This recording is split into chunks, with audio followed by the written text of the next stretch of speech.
BMC चुनाव 2026 के नतीजों ने महाराष्ट्र की राजनीति में कई नए संकेत दिए हैं। जहां एक और बीजेपी गठबंधन की धुआंधार जीत सुर्खियों में रही, वहीं सबसे चौंकाने वाला प्रदर्शन असदुद्दीन ओवैसी की पार्टी ऑल इंडिया मजलिस-ए-इत्तेहादुल मुस्लिमीन का रहा। एआईएमआईएम ने न सिर्फ मुंबई बल्कि राज्य की कई महानगर पालिकाओं में ऐसा प्रदर्शन किया जिसने परंपरागत राजनीतिक समीकरणों को हिलाकर रख दिया। मुंबई महानगर पालिका चुनाव में एआईएमआईएम ने 8 सीटें जीतकर सबको चौंका दिया।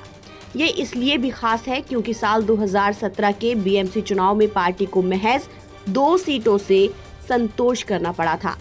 2026 के नतीजों में एआईएमआईएम ने अब तक का सबसे बेहतरीन प्रदर्शन करते हुए खुद को एक मजबूत शहरी राजनीतिक ताकत के रूप में स्थापित किया है।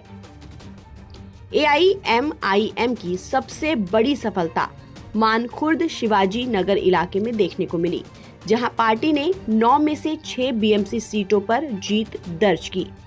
ये क्षेत्र समाजवादी पार्टी के कद्दावर नेता अबू आसिम आजमी का गढ़ माना जाता है, जो यहां से लगातार चौथी बार विधायक चुने गए हैं।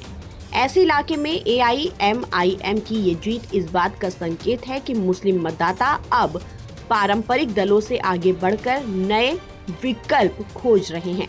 स्थानीय निकाय स्तर पर एआईएमआईएम की ये बढ़त भविष्य की राजनीति को और भी ज्यादा दिलचस्प बनाती है। बता दें कि मुंबई में मुस्लिम समाज की आबादी 19 से 20% है। अब तक ये माना जा रहा था कि मुस्लिम वोट बीजेपी के खिलाफ कांग्रेस, समाजवादी पार्टी और उद्धव ठाकरे की शिवसेना के बीच बढ़ता है, लेकिन इस बार एआईएमआईएम ने 8 सीटें जीतकर कई मुस्लिम बहुल इलाकों में कांग्रेस, उद्धव सेना और एनसीपी का समीकरण बिगाड़ दिया। जिन इलाकों में पहले सपा या एनसीपी का दबदबा रहता था, वहां एआईएमआईएम ने अपनी मजबूत उपस्थिति दर्ज कराई। इसे उद्धव सेना, सपा और कांग्रेस के लिए बड़ा राजनीतिक झटका माना जा रहा है। पहले मुंबई के लगभग 20 लाख मुस्लिम मतदाताओं का वोट कांग्रेस, सपा या बीजेपी को हराने के लिए उद्धव सेना को ही जाता था। ज्यादातर मुस्लिम बहुल इलाकों से सपा या एनसीपी जीतती थी, लेकिन इस बार ये ट्रेंड बदल दिया और इसे बदला असदुद्दीन ओवैसी की पार्टी एआईएमआईएम ने। एआईएमआईएम का प्रदर्शन सिर्फ मुंबई में ही नहीं बल्कि राज्य की बाकी महानगर पालिकाओं में भी बेहतरीन रहा। एआईएमआईएम ने सपा को करारा झटका देते हुए मुंबई, मालेगांव और नांदेड़ जैसे इलाकों में शानदार प्रदर्शन किया। यहाँ मुस्लिमों के नाम पर अब तक सपा राजनीति करती आ रही थी। पूरे राज्य में 74 से ज्यादा महानगर पालिकाओं में से एआईएमआईएम ने जीत हासिल की। संभाजी नगर में 24, मालेगांव में 20 और मराठवाड़ा के नांदेड़ में 14 सीटें जीतकर दूसरी सबसे बड़ी पार्टी बनकर उभरी है। वहीं धुले में 8 सीटें और जालना में 2 सीटें एआईएमआईएम के कैंडिडेट ने जीती है। मानखुर्द के बाद अणुशक्ति नगर विधानसभा क्षेत्र में भी एआईएमआईएम ने अपना राजनीतिक जलवा बरकरार रखा है।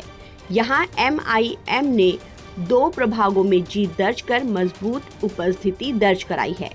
प्रभाग 143 से एमआईएम की उम्मीदवार शबाना मोहम्मद फारूक काजी ने जीत हासिल की है, जबकि प्रभाग 145 से खैर निशा अकबर हुसैन ने 7,653 मतों के अंतर से जीत हासिल की है। बीएमसी चुनाव 2026 ने ये साफ कर दिया है कि एआईएमआईएम अब सिर्फ एक क्षेत्रीय या सीमित प्रभाव वाली पार्टी नहीं रही।